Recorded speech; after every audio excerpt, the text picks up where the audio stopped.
Uma boa tarde para todos nós de Estância e de Aracaju, das duas casas que estão presentes conosco nessa tarde.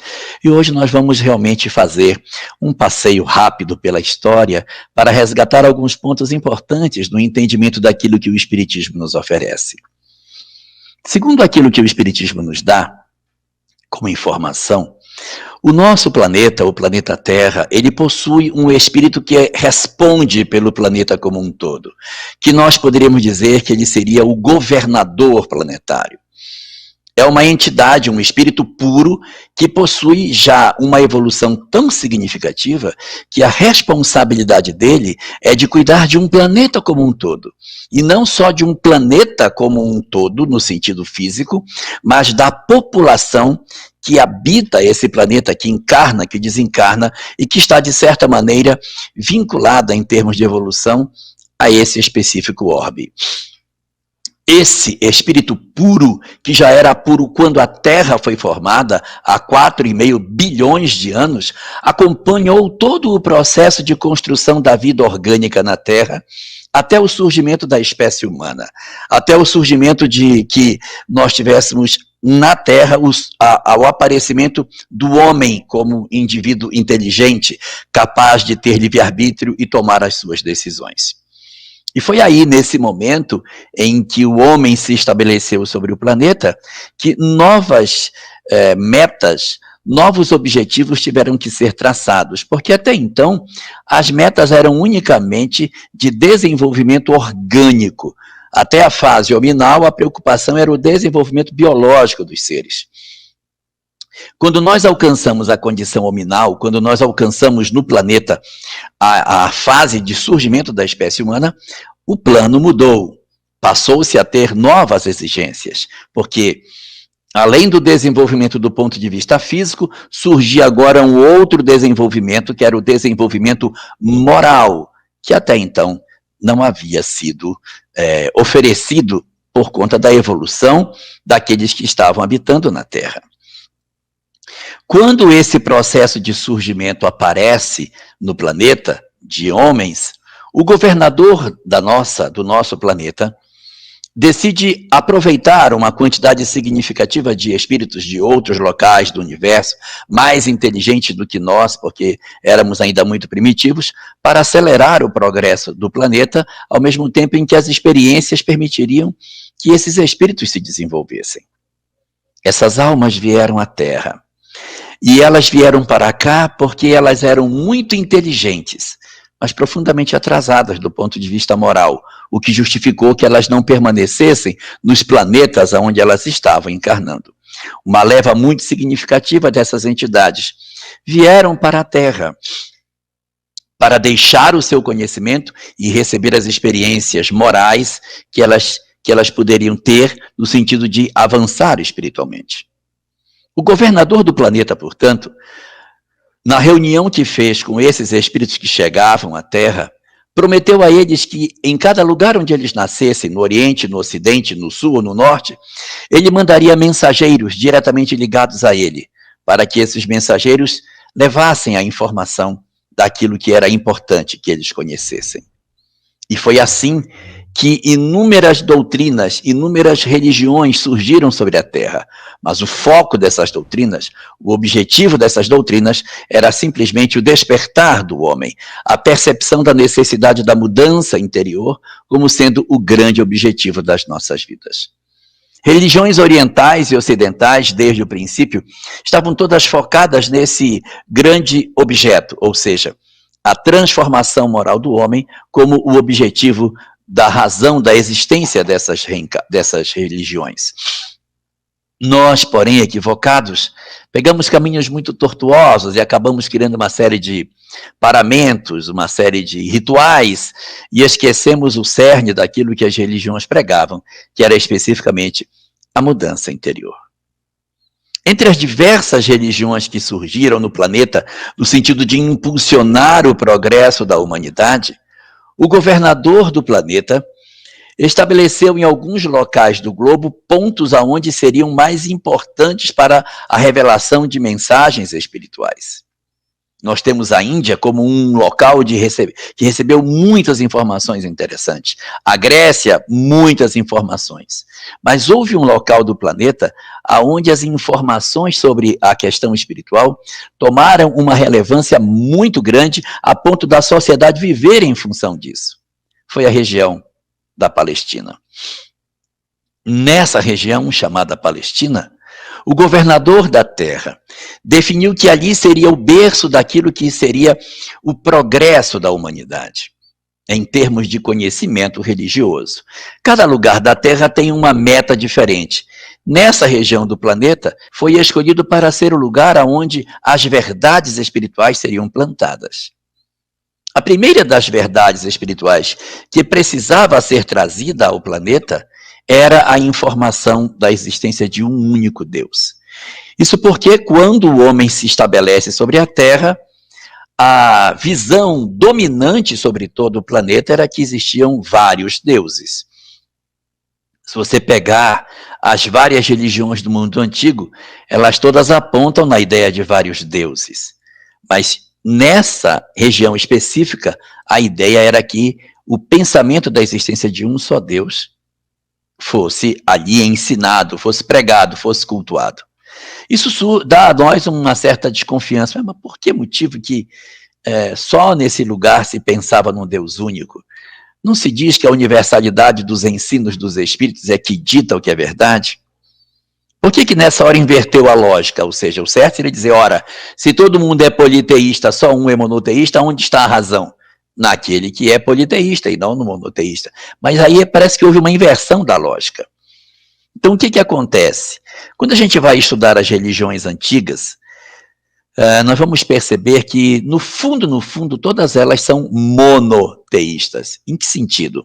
Só há um criador. Os outros, chamados deuses, não são criadores, são protetores, são guardadores. Observemos, por exemplo, a mitologia grega tão conhecida de nós, com os deuses do Olimpo e todas aquelas questões que dizem respeito aos deuses mitológicos ligados com Zeus, Apolo, Afrodite. Esses deuses, que eram os deuses do Olimpo, eles cuidavam de certas coisas. Minerva era a deusa da sabedoria, ela não criava, ela cuidava de. Ceres era a deusa da agricultura, mas ela não criava, ela cuidava. Então, os deuses, eles têm mais uma característica de cuidador do que propriamente de criador. Se você for olhar em cada panteão, só tem um que é o criador. E lá na região da Palestina, o governador do planeta determinou que ali seria o surgimento do pensamento monoteísta. E conforme as crenças que existem dentro do judaísmo, que era a religião dominante nessa região, nós vamos observar que a ideia de um Deus único, o pensamento do Deus único, ele surge a partir de um personagem que ele vai aparecer pela primeira vez no texto bíblico, no capítulo 12 do livro de Gênesis. Gênesis, que é o primeiro livro, capítulo 12, é quando surge esse personagem muito importante, chamado Abraão. Abraão foi o primeiro a falar sobre a ideia de um Deus único. Ele tinha uma crença muito clara de que Deus era um único, mas apesar de ele ter uma vida muito correta, ser um homem muito digno, e todas as histórias sobre ele apontarem que ele era um homem extremamente desenvolvido do ponto de vista moral, os judeus dizem, inclusive, que Abraão tinha muito prazer em, por exemplo, oferecer comida para os viajantes. Então, quando dava próximo da hora do almoço, ele saía da sua tenda e ficava com a comida do lado de fora, esperando que aparecesse alguém, porque ele tinha prazer em dividir a comida com outras pessoas. E ele era desse jeito, o prazer dele era ajudar a fazer. Apesar de todas essas virtudes, Abraão tinha uma característica muito significativa. Não tinha filhos. Ele não tinha para quem deixar a sua descendência. Era um homem incrível, com uma mensagem interessantíssima sobre a ideia de um Deus único, mas sem filhos, a ideia acabaria morrendo com ele, porque ele não teria filhos para levar o pensamento à frente. Ele fez então o quê? Ele foi conduzindo sua vida. tentando entender o porquê que Deus fazia isso e se submetendo à vontade de Deus. Até que quando ele já estava, segundo o texto bíblico, já bastante idoso, com aproximadamente uns 85 anos, por aí mais ou menos, é quando ele tem uma conversa com a esposa dele, que se chamava Sarai, e a esposa dele diz, olha, você não tem como levar a sua ideia para frente se não tiver um filho. Nós temos uma serva chamada Agar, e você de repente poderia ter um filho com ela. Você tem um filho com Agar, e nós vamos criar esse filho como se fosse nosso. E assim você vai ter descendência. Assim foi feito. Abraão engravidou a escrava e nasceu um filho. O nome desse filho, Ismael. Essa criança nascida da relação de Abraão com a sua escrava é criado em casa como se fosse filho de Abraão. Só que 13 anos mais tarde, ele vai ter uma nova notícia. A notícia de que agora a sua esposa iria engravidar. E aí os números em termos de idade, acabam criando algum conflito no entendimento disso. Mas é importante a gente entender que isso é um texto bíblico, e a gente não tem o texto bíblico como uma referência científica. Mas segundo o que está colocado no texto, quando ocorre a vinda desse segundo filho, Abraão estaria com 99 anos, e sua esposa com praticamente 90, eles têm uma diferença de 10 anos de um para o outro. Então, ele está com quase 100 e ela está com quase 90. E aparecem anjos, espíritos que os visitam para trazer a notícia de que ela ficaria grávida. E apesar das desconfianças de que ela pudesse engravidar, isso acaba acontecendo, e agora é Sara, sua mulher, que vai ter. Ué, mas o nome não era Sarai? Pois é. O nome era Sarai, ou Sarai. Mas o que acontece? Na visita dos anjos, eles dizem, você não engravida por causa desse I que você tem no seu nome. Você tem que tirar esse I para poder engravidar. E ela muda o nome de Sarai para Sara. E ele muda o nome dele de Abrão para Abraão. Ele põe um A a mais no meio do nome.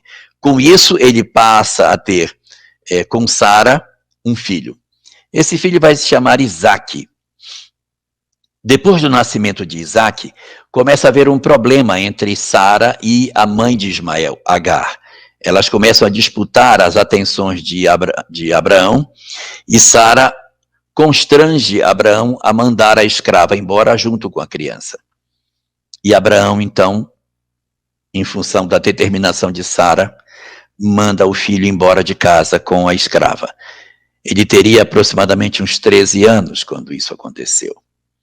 No caminho, a escrava vai desencarnar, mas Ismael sobrevive e segue sua vida.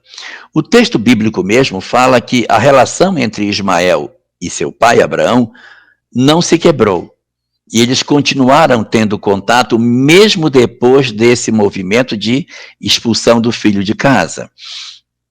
Nós encontramos isso tanto nos textos bíblicos, no Gênesis, como encontramos no Corão Sagrado, a história dos muçulmanos. Porque os muçulmanos, os árabes, na verdade, são descendentes de Ismael, enquanto que os judeus vão ser descendentes da linhagem de Isaque. Então, ocorre mais ou menos desse jeito. Eu tenho Abraão, Abraão tem 2 filhos, Ismael e Isaque. Ismael sai de casa e vai gerar os árabes.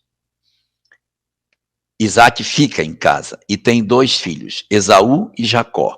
Jacó vai ter 12 filhos e é de Jacó que vem todo o tronco judeu. Essa é a distância entre árabes e judeus.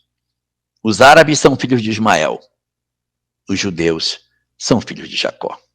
E é por esse braço de Abraão, Isaque e Jacó que a mensagem do Deus único chega primeiro. Ela iria chegar pelo braço de Ismael mais tarde, quando viesse a mensagem do Alcorão, quando viesse Muhammad trazendo o islamismo, mas primeiro ela surge no lado que nós temos do judaísmo, e vai surgir a partir de uma série de lições, o nascimento da religião judaica.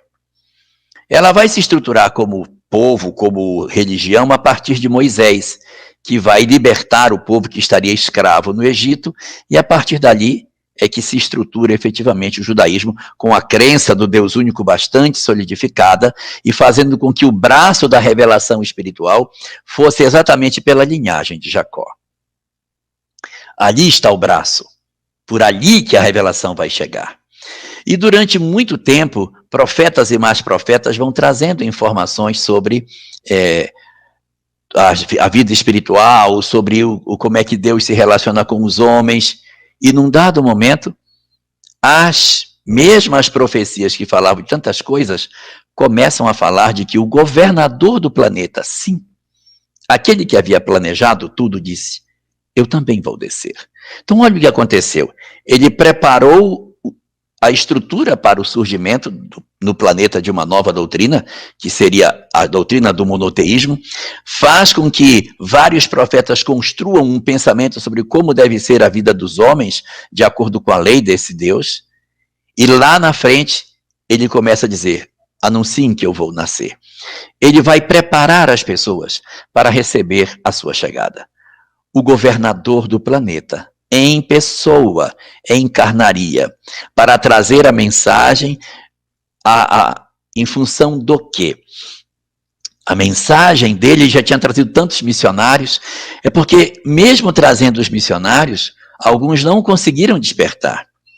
Krishna, Buda e tantos outros trouxeram a mensagem, acordaram muita gente, mas havia muita gente ainda que não conseguia perceber a mensagem. Então ele disse: então eu vou e vou levar a mensagem na sua expressão mais simples, que a mensagem de Jesus é super simples: amor e imortalidade da alma. Só tem isso, não tem mais nada. Amor e imortalidade. E ele vai então trazer uma mensagem. Esse governador vai se programar para vir à Terra para trazer a mensagem. E vai acontecer uma coisa muito interessante. 400 anos antes do nascimento dele, não vem mais nenhuma profecia. O mundo espiritual não traz mais nenhum profeta. O último deles é Malaquias. E o judaísmo experimenta 4 séculos sem nenhuma expressão de espiritualidade entre os homens. E por conta disso, a religião fica entregue aos rabinos, aos estudos dos rabinos, às interpretações que eles fazem, e isso dá origem a uma coisa muito bela, que é um período em que os judeus se debruçam sobre seus textos, não tem mais médiuns para falar nada, para começar a comentar, estudar e tentar encontrar respostas nos próprios textos escritos. Nesses 400 anos, personagens interessantíssimos vão acontecer até o nascimento do governador do planeta, que para os judeus é chamado de Messias. O Messias está vindo, o Messias está vindo. E aí, na janela dos 400 anos, bem no meio dela, com 200 anos antes do nascimento de Jesus, renasce uma pessoa muito interessante, pouco conhecida dos ocidentais, mas muito conhecida entre os judeus e entre os árabes. Ele foi um rabino muito especial. Seu nome, Hillel. Ele está bem no meio da janela dos 400 anos. E o que torna Hillel especial é porque nesse período de carência de informações espirituais, Hillel traz uma informação preciosíssima para nós. Ele descobre que toda a doutrina que está contida na lei e os profetas pode ser resumida numa única palavra: amor. Hillel é o rabino do amor. Ensinava que em todas as ocasiões, todas as circunstâncias, o amor deveria ser a opção do homem. Então, nós deveríamos sempre amar as pessoas, fazer o bem, procurar ajudar. Ele achava que o versículo mais importante que existia na Bíblia era aquele que dizia que nós devemos amar ao próximo como a nós mesmos, que era uma frase de Moisés apresentada no livro do Levítico. Para se ter uma ideia do quanto essa frase é interessante, é a única vez até ali que aparece a palavra amar como um mandamento. Não aparece em lugar nenhum. É honrar pai e mãe, respeitar a Deus, não pode ter outros deuses diante de Deus. Mas amor, a primeira vez que vai aparecer amor no sentido de viver esse sentimento é no Levítico, capítulo 19, versículo 18. Apareceria depois, lá na frente, no Deuteronômio.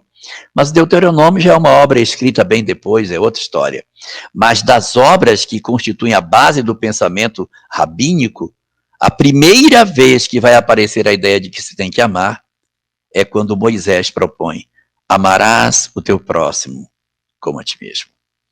E aí Hillel, tomando isso como referência, ele diz: essa é a base.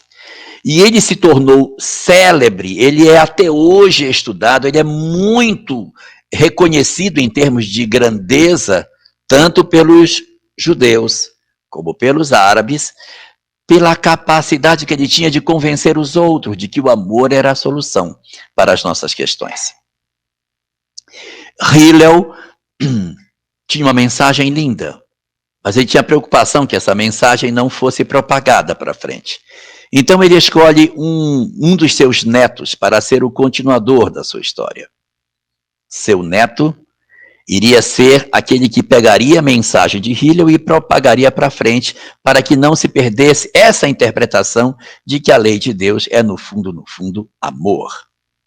Seu neto chamava-se Gamaliel. Exatamente. Gamaliel, presente no livro Atos dos Apóstolos e na obra Paulo e Estevão, como sendo o mestre de Saulo de Tarso.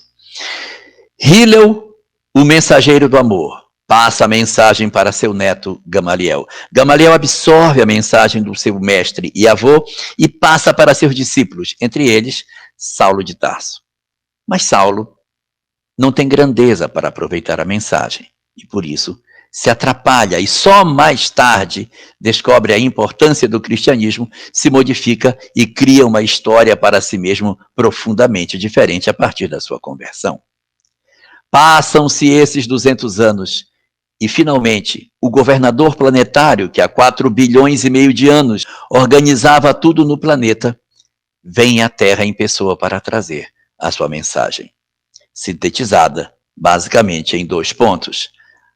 A ideia de que o amor é a base do comportamento humano, pensamento de Hillel. E a ideia da imortalidade da alma, que até então era desconhecida dos judeus, e ele vai falar disso o tempo todo, de um outro mundo, de uma outra vida, não é? Que existe uma outra vida além, assim um renascer, morrer não é o fim. Ele vem então trazer essa mensagem para nós, e despertar para a questão da imortalidade, e para coroar os seus ensinamentos, ele mesmo apresenta-se após a crucificação, mostrando que a morte não existe, e que nós todos, os nossos parentes que já desencarnaram antes de nós, nossos filhos, nossos amados, nossos pais, nossos amigos, ainda vivem. Todos nós viveremos. A morte não é o fim da nossa existência. Então, ele, o governador da terra, renasce e recebe o nome de Jesus. É Jesus, o conhecido Jesus de Nazaré, que a doutrina espírita reconhece como sendo o governador do planeta, a alma que foi oferecida a nós como sendo referência para servir de modelo e guia para o homem. É assim que está disposto na questão 625 de O Livro dos Espíritos. Sua mensagem foi profundamente renovadora, aqueceu o coração dos homens e transformou a face do planeta. As almas retardatárias que haviam vindo migradas e que ainda não tinham conseguido a oportunidade de se libertar, conseguiram finalmente retornar aos seus mundos de origem, porque o influxo do amor que Jesus tinha nas suas palavras vibrava as cordas mais insensíveis e despertou uma série de espíritos que ainda adormeciam dentro dos seus sentimentos. E por conta disso, acelerou o processo de transformação da humanidade e muitas das almas que aqui estavam retornaram para os seus locais de onde haviam vindo. O resultado disso: a história da humanidade ficou entregue nas nossas mãos, porque os grandes homens de gênio haviam ido embora. Ainda ficaram por aqui alguns retardatários, ficaram sim alguns ainda que haviam vindo naquele período de migração para a Terra, mas eram bem menos do que estavam antes da chegada de Jesus ao planeta, porque ele, com a sua mensagem, vibrou de maneira muito intensa e trouxe para a região onde ele havia encarnado e para os arredores as almas endurecidas para que elas sentissem o chacoalhar das suas palavras e pudessem então despertar. Isto aconteceu e a humanidade entrou numa nova fase, uma fase de descoberta da espiritualidade. Vivemos isso durante alguns séculos, mas a partir do momento em que esses grandes gênios foram embora e que a humanidade ficou entregue na mão de nós mesmos, os chamados da terra, os medíocres, os inexperientes, os incapacitados ainda para uma compreensão mais plena da mensagem de Jesus, nós vamos observar um declinar do interesse pelas questões espirituais. O homem começa a construir, principalmente no Ocidente, uma leitura profundamente dolorosa sobre o que seja a vida. Nós construímos instrumentos de perseguição e usamos a própria mensagem de Jesus para perseguir, para matar, para criar instrumentos de tortura e até mesmo para produzir guerras em nome de Deus. Guerras que nessa época eram feitas contra os chamados muçulmanos, que eram a religião monoteísta que havia surgido pelo outro braço, pelo braço de Ismael. O islamismo vai ser a tentativa de construção do monoteísmo por uma outra via, uma vez que pela via que havia sido oferecido, que era através de Abraão, Isaac e Jacó, havia havido uma certa corrupção dessa mensagem original. Então, a mensagem de Muhammad é mais uma tentativa de resgatar a mensagem cristã na sua pureza original. E por esse motivo, nós vamos passar um período muito doloroso na Idade Média, muito amargo, de profundas dores. E a sensação que se tem é que a humanidade caminha para o caos. Porque assim, se a mensagem de Jesus, que era a mais elevada que poderia ter, a gente conseguiu corromper, nós transformamos em doutrina de ódio a mensagem do amor, o que mais se pode oferecer aos homens? O que mais se pode fazer? Nós estávamos num período tão ruim, mas tão ruim, que a própria arte havia perdido a sua beleza. Se você pegar uma pintura da época da Idade Média, você diz, meu Deus, parece que foi uma criança que pintou isso aqui. Porque não tem a beleza estética do período anterior da Grécia Antiga. As esculturas da Grécia Antiga tinham uma precisão maravilhosa. Como é que os gregos esculpiam, que faziam até estudos dos vasos sanguíneos para que pudesse fazer de maneira mais perfeita as peças que eram construídas. Uma coisa extraordinária. A nitidez com que eles pintavam, esculpiam, que eles faziam suas artes em todos os sentidos, como construíam seus prédios. No período da Idade Média, nós não vamos ter mais isso. A gente perde isso. Felizmente, eu não estou entre os auxiliares de Jesus, porque se eu estivesse entre eles, eu diria, mestre, eu sei que o senhor trabalhou demais para fazer esse pessoal chegar até aqui, mas isso aqui não tem mais conserto não, esse pessoal está perdido. Desloque um meteoro, dê de frente e vamos começar tudo do zero, porque se eles conseguiram corromper a sua mensagem e estão matando, torturando, esfolando pessoas e promovendo guerras em nome da sua mensagem, não tem mais o que fazer.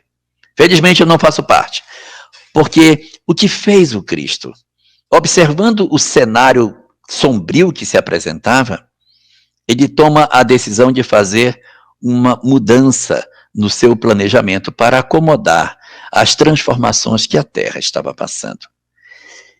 E nesse fenômeno de transformação que ele apresenta, ele desenha 3 metas. 3. Meta número 1. Reacender a chama do conhecimento que havia se apagado. Nós estávamos queimando os livros, destruindo bibliotecas. Nós fizemos uma série de barbaridades com o saber. O cristianismo queimou uma quantidade enorme de livros antigos porque esses livros eram contrários à mensagem cristã. Existe um incêndio que foi feito na Biblioteca de Alexandria no ano 405. 385. Esse incêndio foi promovido por cristãos. Foram eles que tocaram fogo na biblioteca. Então, nesse cenário que a gente está vendo, ocorrem muitas transformações significativas na visão que o cristianismo tinha sobre a vida. E aí, o que faz o Cristo planetário, o que faz o nosso governador, o que faz Jesus? Ele decide 3 coisas. Ponto número 1, reacender do conhecimento perdido. Ponto número 2, precisamos de um novo local, porque a Terra está exaurida na Europa com tantas guerras e tanta violência. E terceiro, precisamos preparar a humanidade para o período de transição.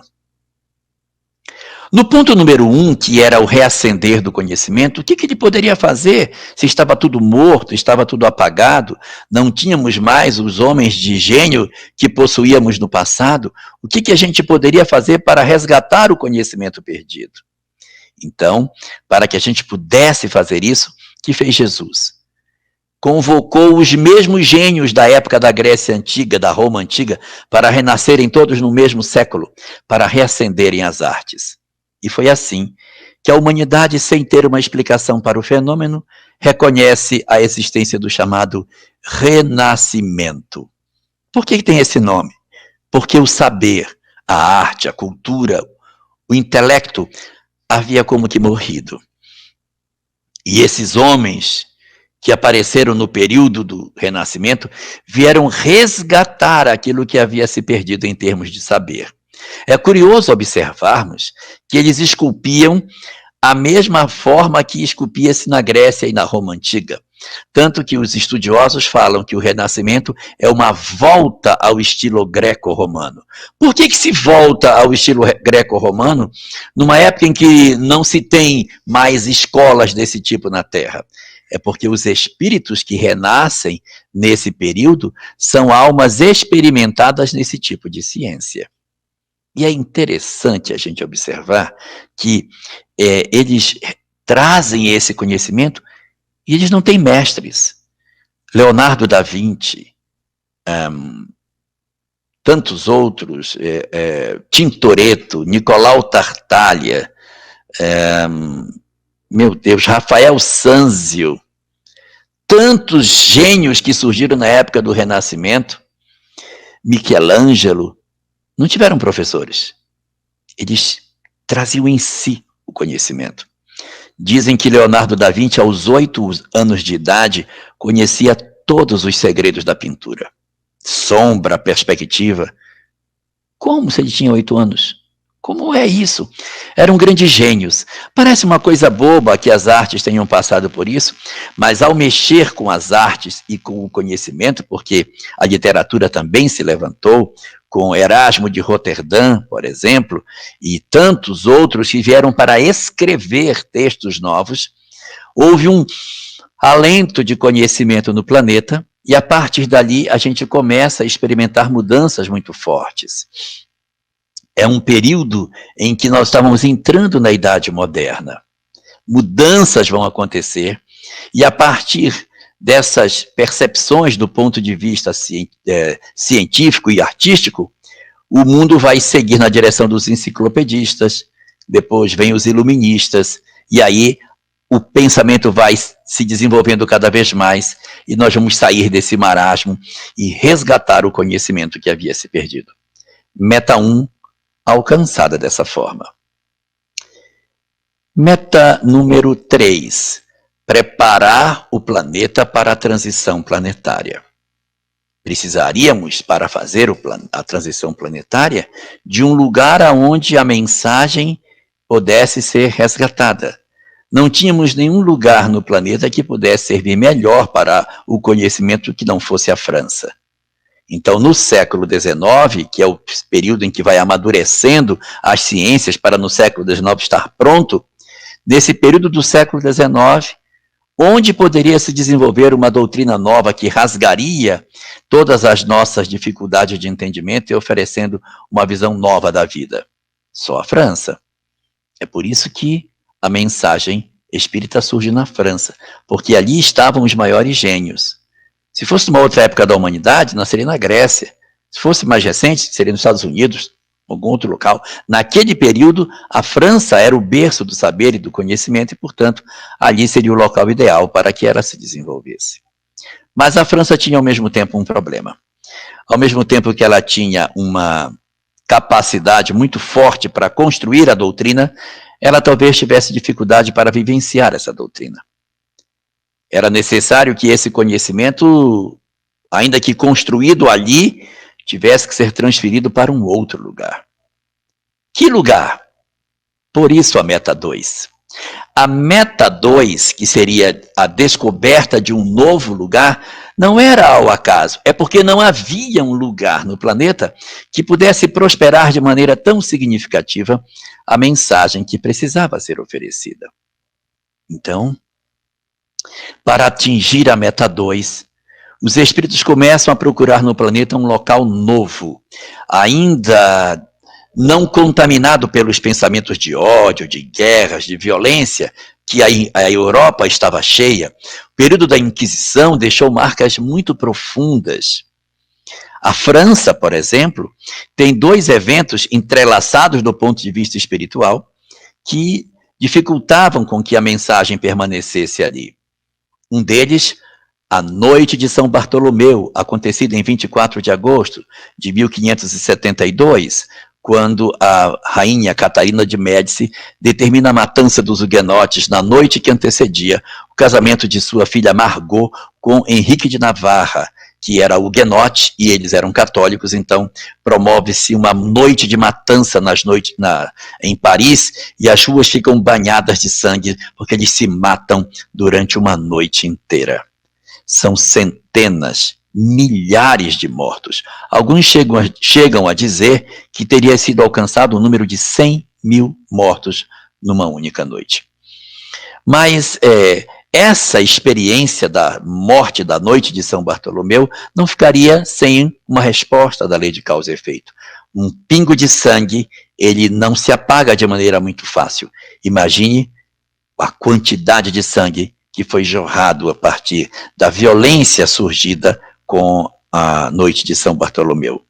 E os estudiosos apontam que a Revolução Francesa e a sua violência é um retorno da lei para aqueles que, de certa maneira, se credenciaram diante dela pela sua violência da noite de São Bartolomeu.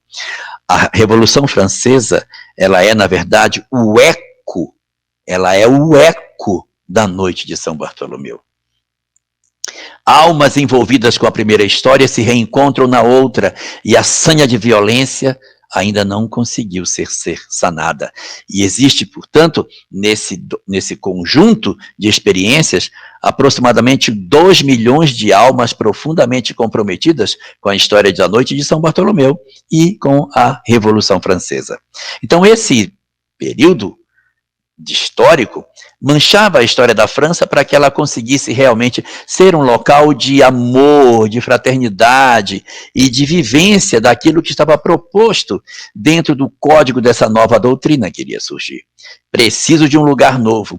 Não preciso de um lugar novo por capricho. Preciso de um lugar novo porque é necessário um lugar novo para ideias novas. Onde, portanto? E aí a obra Brasil, Coração do Mundo, Pátria do Evangelho, de Humberto de Campos, recebida pela psicografia de Francisco Cândido Xavier, nos conta que o Cristo, interessado num local novo para o planeta, reúne com uma equipe muito próxima e decide que ele vai fazer a implantação de um novo lugar. E ele escolhe um espírito para ser o tutor dessa pátria que vai surgir. Assim como Jesus é o governador do planeta, cada país em particular possui o seu tutor em especial. Então, nós temos um tutor para a Inglaterra, nós temos um espírito que responde pela Argentina, nós temos um outro que responde pelos Estados Unidos, nós temos outro que responde pela França, e temos um que, ao surgir essa nova terra, foi designado para receber essa missão. Quem era ele? Ele era o filho de Abraão com Agar. Lembra que existe algumas colocações que falam que a árvore do evangelho foi transplantada? Transplantada de onde para onde? Ela foi transplantada do braço de Isaac, Jacó, para o braço de Ismael. Fica debaixo de Abraão, mas ela é retirada dessa linhagem e passada para outra. Ismael, o espírito que é o filho de Abraão com a escrava Agar, que no mundo espiritual é uma alma profundamente evoluída, recebe a responsabilidade de fazer o trabalho de elaboração dessa nova pátria. Mas ele não poderia, como é que ele vai fazer para chegar aqui? Não tem como chegar. Designa que é esse pedaço geográfico, mas eu precisava que aqui chegasse alguém para ser o elemento para colonizar esse espaço. Nesse período havia grandes navegadores, os franceses, os ingleses, os espanhóis, que tinham a esquadra invencível de Francisco Fernando II, eles eram realmente grandes navegadores. Os próprios holandeses também tinham uma esquadra maravilhosa. Mas o que é escolhido para ser o país que vai colonizar não é nenhum desses. O país escolhido para colonizar é Portugal. E alguém diz assim, nossa, mas Portugal, pelo amor de Deus, não tinha outro. Justo esse, a gente podia ser colonizado por francês, lindo, por ingleses. Está falando nesse momento aqui holandês, é tão bonito. A nação escolhida para ser aquela que iria colonizar a Terra Nova é Portugal. Só que Portugal não tinha ainda tanta tradição para a construção de barcos, navegadores, isso ainda era meio incipiente. Ela vivia de frente para o mar, mas não tinha grandes navegadores. Precisava formar uma escola de navegadores. Então, um espírito é designado para encarnar na Terra para criar essa escola. Só. Então, a gente precisa mandar alguém para criar essa escola, para que essa escola seja formada, para que se monte os navegadores que virão para cá. Então, Ismael, dentro da sua obra, precisa escolher alguém. Se eu quero escolher alguém que ame muito, para que ele faça uma escola e que o objetivo seja a questão não de guerra, de conquistar. Então, preciso mandar alguém que não se deixe contaminar pelos interesses econômicos que movem as outras nações. E entre os vários espíritos que ele teria para escolher, para ser esse que encarnaria, ele escolhe um em particular. Sabe quem? Hillel. Por isso que eu falei da história desse rabino. O rabino Hillel, que foi o mentor de Gamaliel, que era o mentor de Saulo de Tarso, Hillel reencarna para ser o que iria construir essa escola. Ele iria ser na Terra aquele que nós conhecemos pelo nome de Henrique de Sagres. Acontece que a obra Brasil, Coração do Mundo não diz isso. Ela diz que o espírito que veio chamava-se Eliu, não era Hillel. Sabe por quê? Porque os árabes e os judeus, eles têm uma tendência de mudar o nome das pessoas. Não só o nome das pessoas, mas é outro idioma. Então, os judeus chamam Moisés. O nome dele, na verdade, é Moshe. Nós é que chamamos Moisés. Os judeus chamam Moshe, Moisés. Os árabes chamam Musa. É a mesma pessoa. Os judeus chamam Abraão. Os árabes chamam Ibrahim. É a mesma pessoa. Nós chamamos Jesus. Eles chamam Giza. Então, há uma mudança dos nomes. A mesma coisa acontece com o nome de Hillel. Hillel, que é conhecido entre os árabes e judeus, como eu já tinha falado antes, é conhecido entre os árabes com o nome de Eliu. O que eles fazem? Eles trocam a ordem das vogais. É questão de idioma. Então, o Eliu que aparece na obra Brasil, Coração do Mundo, é o mesmo Hillel da história do judaísmo. É ele que vem à Terra e constrói uma escola, chamada a Escola de Henrique de Sagres. A Escola de Navegação. E ele vai formar grandes navegadores nesse período. E o curioso é que os navegadores portugueses, realmente, eles não eram conquistadores de terras. Se você pegar os navegadores ingleses, os espanhóis, os franceses, eles invadiam e tomavam as terras.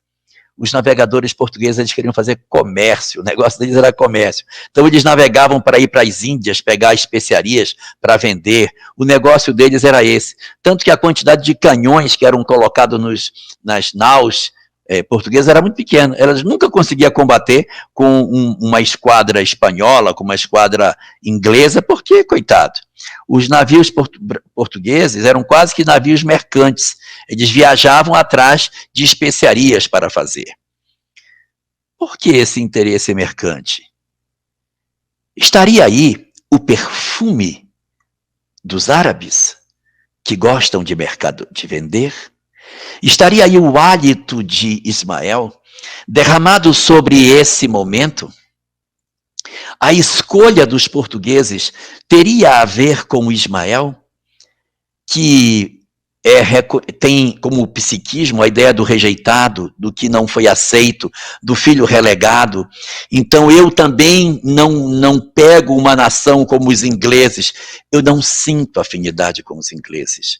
O espírito Ismael é acostumado a lidar com a adversidade, com a rejeição, com o fato de não ser o predileto. Então ele vai escolher uma nação que também não é a predileta. E o que fez com que, de repente, os portugueses fossem o povo que pudesse oferecer essa melhor condição para todos nós? O que fez com que isso acontecesse são algumas características que o povo português ofereceu e tinha a chance de realmente fazer uma mudança muito grande na nossa história. Os colonizadores dos Estados Unidos, os ingleses, quando eles migravam da Inglaterra para os Estados Unidos, eles migravam a família inteira de colonos e iam para lá para plantar algodão. Então migrava todo mundo. A família vinha inteira da Inglaterra e se estabelecia nos Estados Unidos. No processo de colonização português no Brasil, não era assim que acontecia. Não migrava a família inteira. Quem vinha era só os homens. Se vocês perceberem, observem que eram degradados os homens para cá. Não havia muitas mulheres que vinham.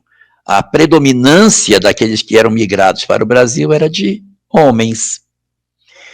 Então, o que isso resultou?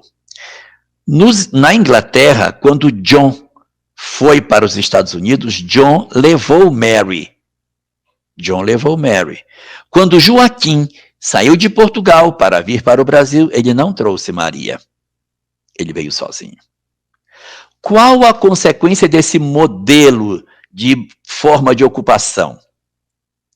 Os homens aqui estabelecidos passaram a relacionar-se com as mulheres que existiam na terra, que eram as índias.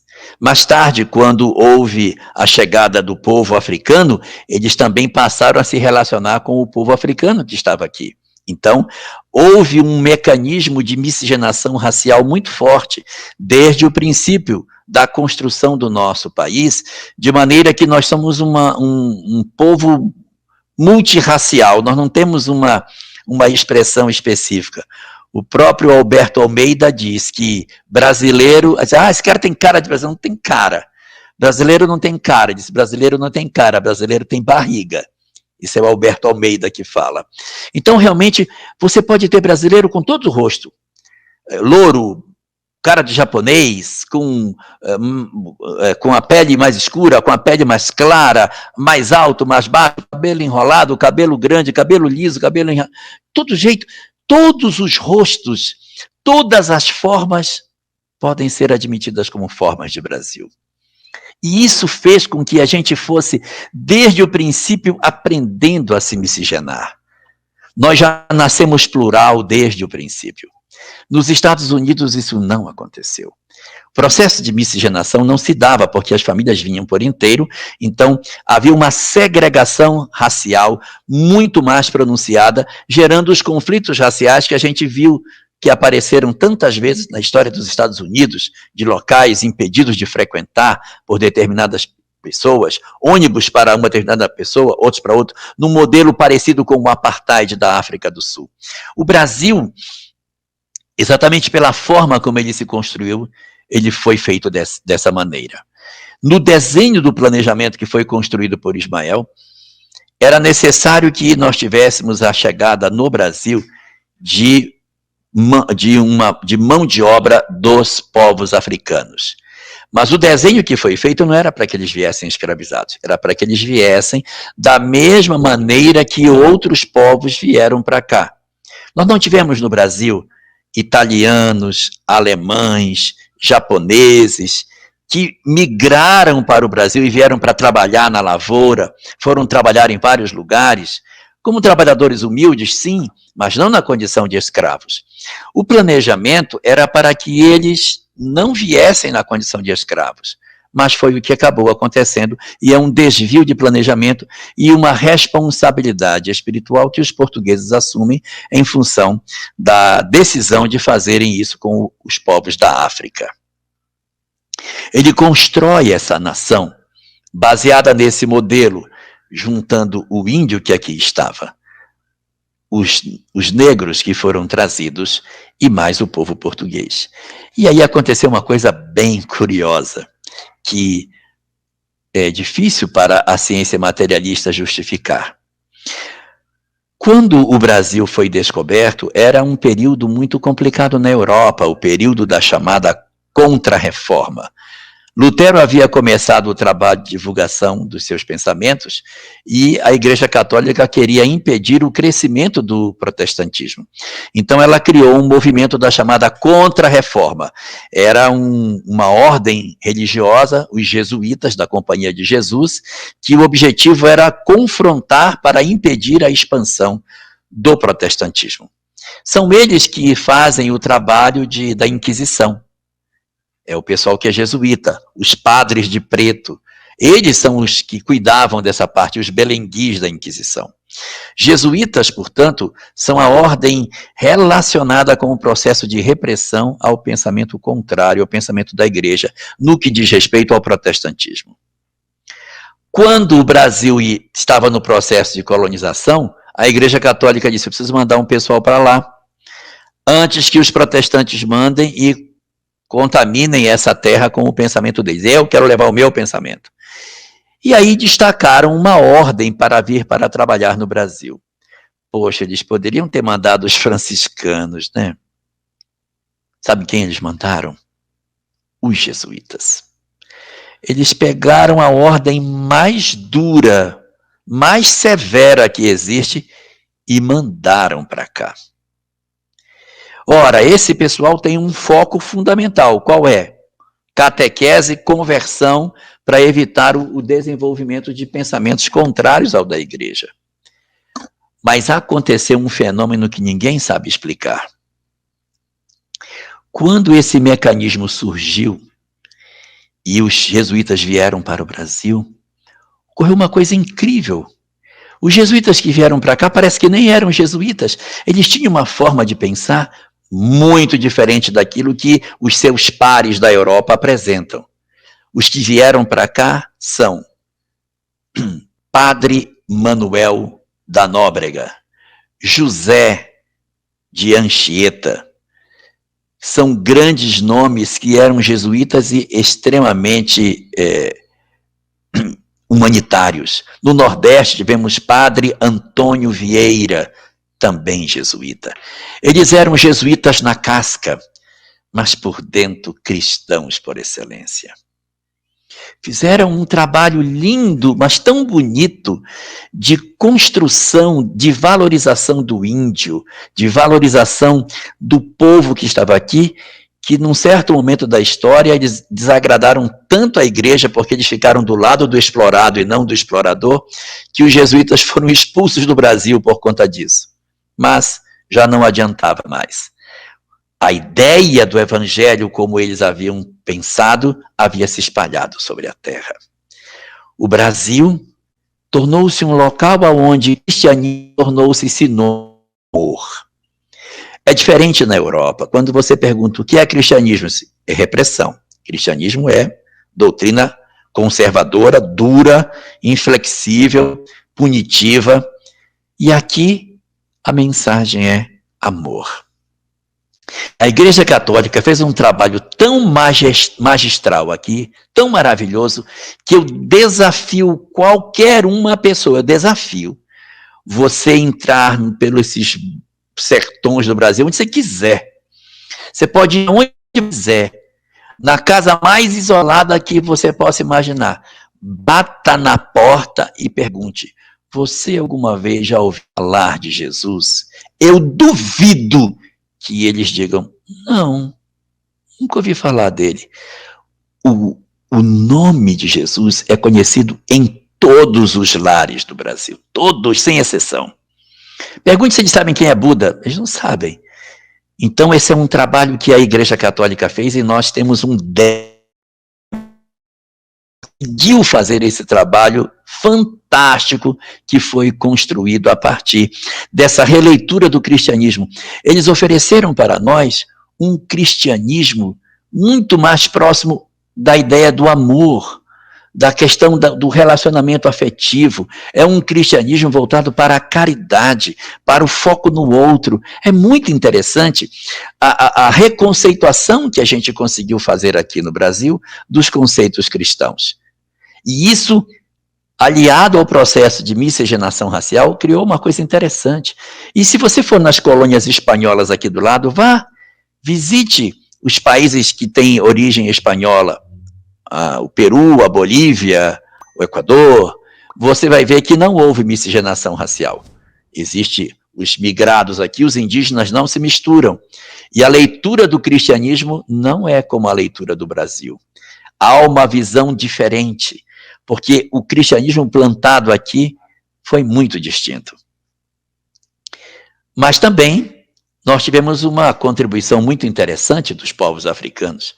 Por que eles e não outros? Qual a razão deles e não outros?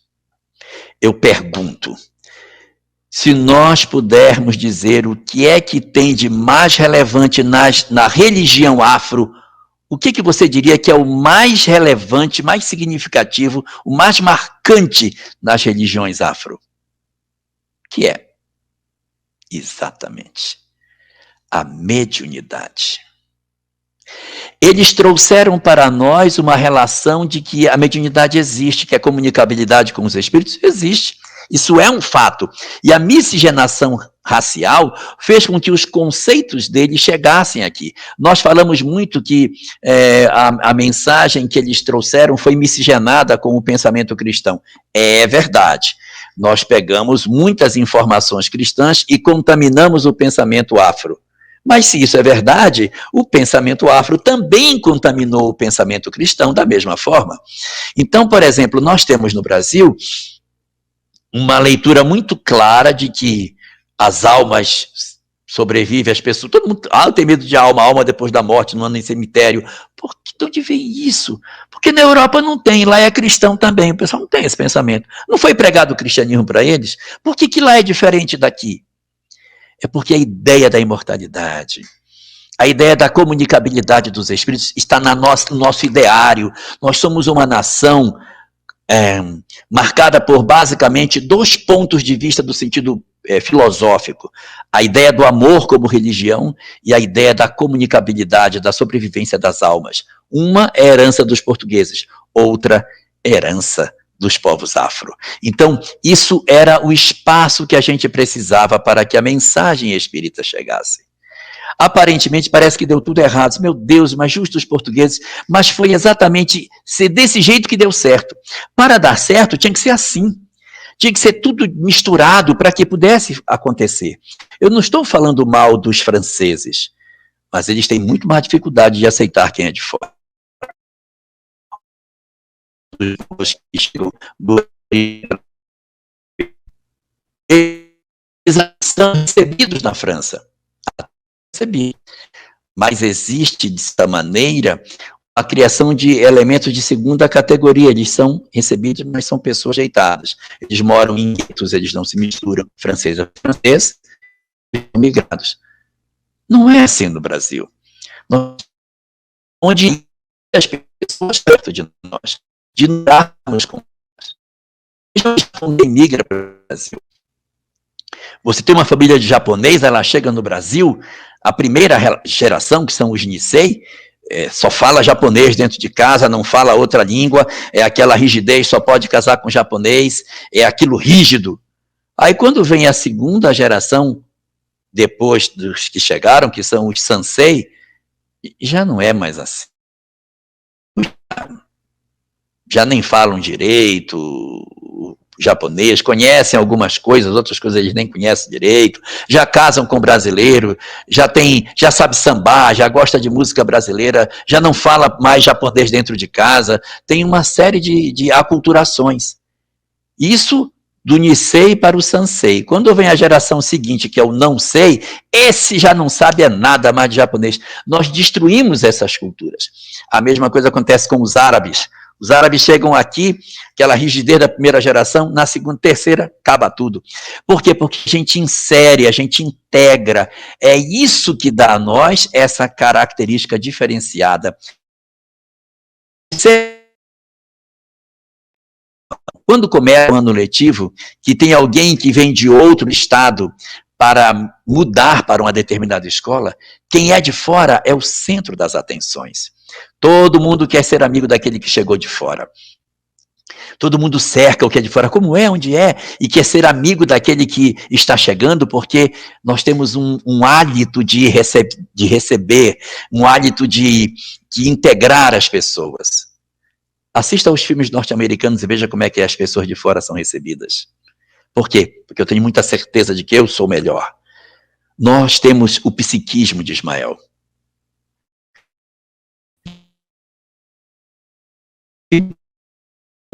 Filho que não ficou na presença do pai. Então nós nos achamos menores. E por essa razão, tudo que a gente vê, a gente tenta se aproximar, tenta acolher, tenta juntar.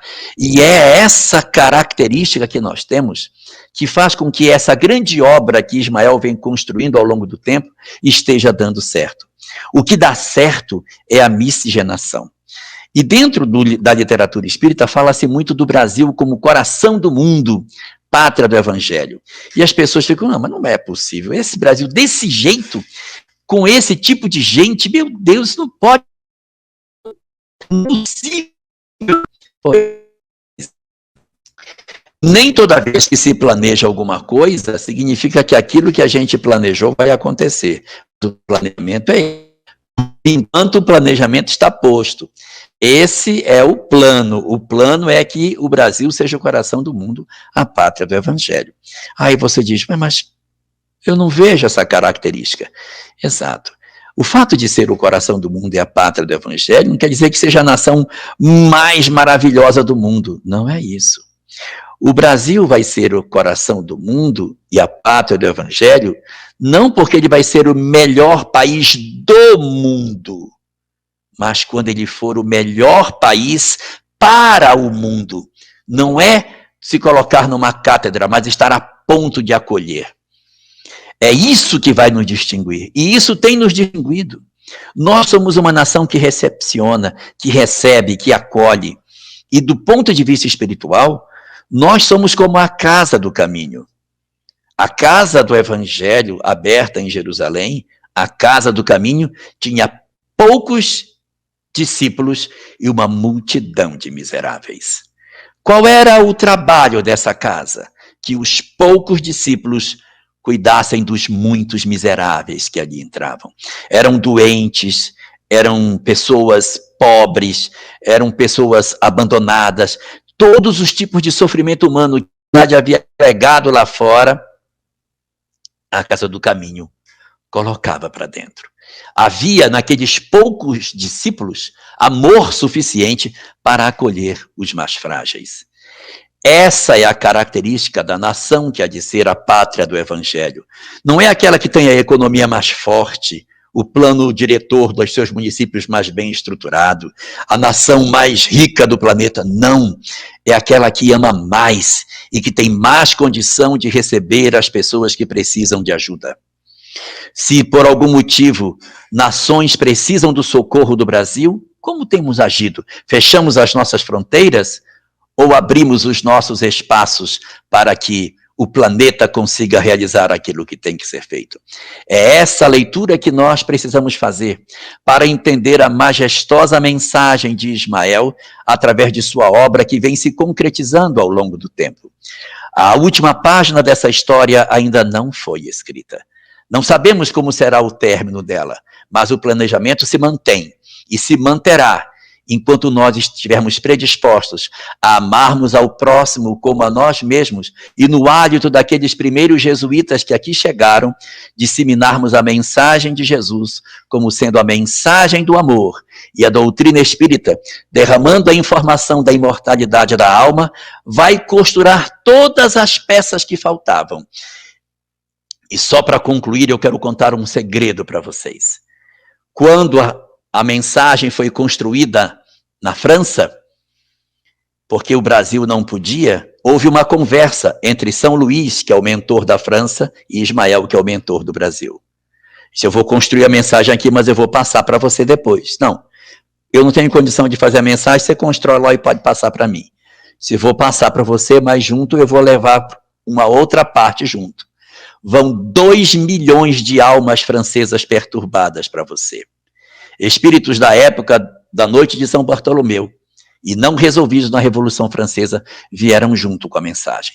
Eles estão conosco, não têm amor pelo país, não têm amor pela nação. Vivem movidos pelo ódio, pela vingança, pelo destemor, pela agressão, e estão convivendo conosco. E o grande desafio nosso no momento presente é nós fazermos o contágio positivo envolvendo esses companheiros em profundo amor para que a gente dê sentido à grande promessa e esperança do Cristo de que o Brasil seja o coração do mundo, a pátria do Evangelho.